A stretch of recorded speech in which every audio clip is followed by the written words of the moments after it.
the chat, please.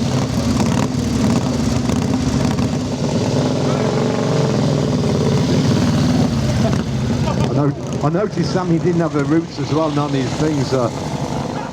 So another wonderful machine. This one you actually rode around the Banbury Run today, didn't you, Sammy? We're just finishing this. Still red hot from going round. It's probably bar and stride sleeve valve engine, 1000 cc's.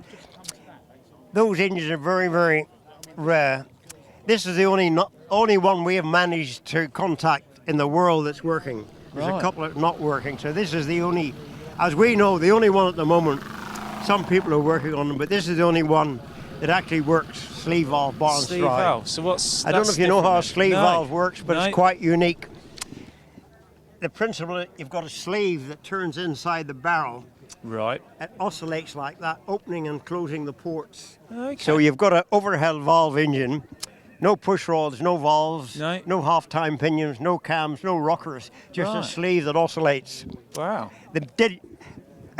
The Bristol Aircraft Company used them. Some car companies used them, and but they were prone to problems because with the sleeve valve, it gets red hot here and cold there, so the heat distortion was quite a lot, and they had to give a lot of clearance on the sleeve valve.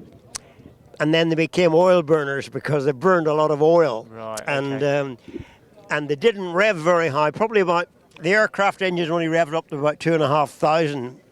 We don't have a rev counter on this one, but I would think that's about the limit of... all right, very low revving, very torquey. Really with modern, I think if they did the same principle today with modern metallurgy and modern oils, it would be a success, but...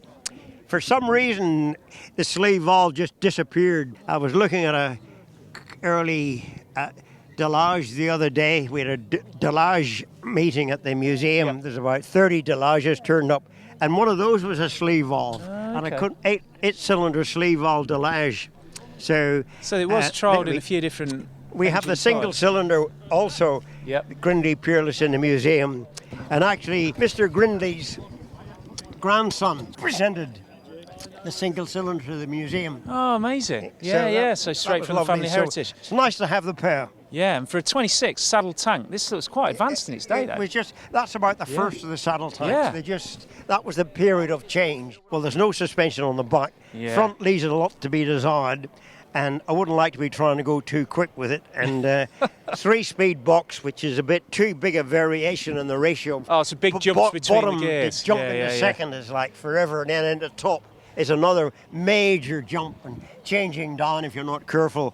If you put from top into change down from third to second without backing off immensely, it would be. You're gonna know about it. The gearbox would let you know. So there we go, lovely bike, and. And you were the first one back round today. Well, you don't want to stop. You don't want to stop. It mightn't start again if you stop. You see. It sounds terrific as well. Great. In fact, we heard it coming down the drive. These are beautiful. Big aluminium silencers, which are quite. We had to make those. Ones. We made those wooden mould for the casting, and we put Grindlay-Peerless on the side of the. We cut out, bonded that onto the wood, and then used that as castings. You know. Superb. The Pilgrim pump here. You got a twin Pilgrim pump here. You got the barn stride. Emblem here, which is quite unique too. And the engine's split the other way then, is it there? Because there's some... the engine's split the other way rather than... modern way. Ahead of the time. Modern way, yes.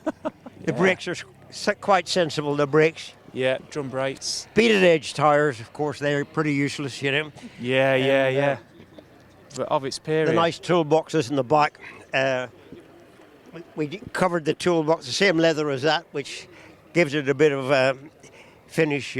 So nice, wonderful to see it, and another easy to start, easy to ride, you know. Jim just started up again on the kickstart for him.